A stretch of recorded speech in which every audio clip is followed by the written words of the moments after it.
দলকে শৃঙ্খলাবদ্ধ করতে কঠোর সিদ্ধান্ত নিলেন মুখ্যমন্ত্রী তথা তৃণমূল নেত্রী মমতা বন্দ্যোপাধ্যায়। সোমবার তৃণমূলের কর্মসমিতির বৈঠকে ৩ স্তরে ৩টি শৃঙ্খলা রক্ষা কমিটি গড়ে দিলেন তিনি।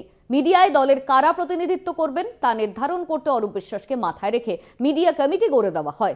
এদিনের বৈঠকে রাজ্য জুড়ে কেন্দ্রের মহিলা শাখার কর্মসূচি ও রাষ্ট্রপতির সঙ্গে সাক্ষাতের পরিকল্পনা নেওয়া হয়েছে। বিধানসভা স্পিকার বিমান বন্দ্যোপাধ্যায় সহ একাধিক নেতাকে তৃণমূলের কর্মসমিতিতে অন্তর্ভুক্ত করা হয়।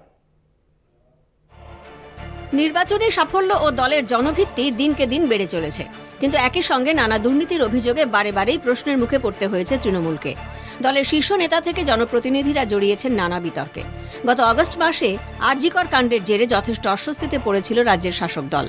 এই আবহে সদ্য 6 বিধানসভা নির্বাচনে নিরঙ্কুশ আধিপত্য প্রতিষ্ঠার পরপরই সোমবার বসেছিল তৃণমূলের কর্মসমিতির বৈঠক।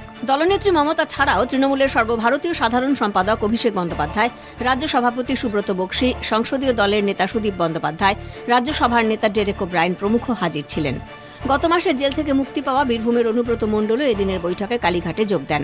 দলকে আরও শৃঙ্খলাবদ্ধ করতে মমতা এদিন 3টি কমিটি গড়ে দেন। বিধানসভার সদস্য, সংসদীয় দলের প্রতিনিধি ও সামগ্রিকভাবে সংগঠনের সদস্যদের জন্য আলাদা আলাদা শৃঙ্খলা রক্ষা কমিটি গঠন করা হয়।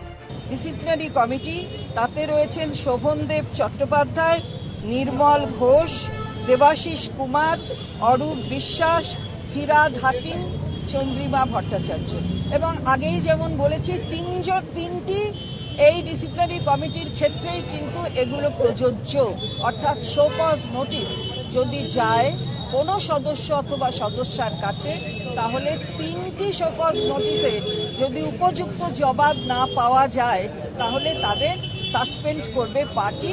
সংবাদ মাধ্যমে তৃণমূলের প্রতিনিধিত্ব করার বিষয়টিও শৃঙ্খলায় বাঁধতে মিডিয়ার দায়িত্ব দেওয়া হলো মন্ত্রী অরূপ বিশ্বাসকে। এদিন কর্মসমিতির সম্প্রসারণে উল্লেখযোগ্য মুখ হলেন বিধানসভার স্পিকার বিমান বন্দ্যোপাধ্যায়।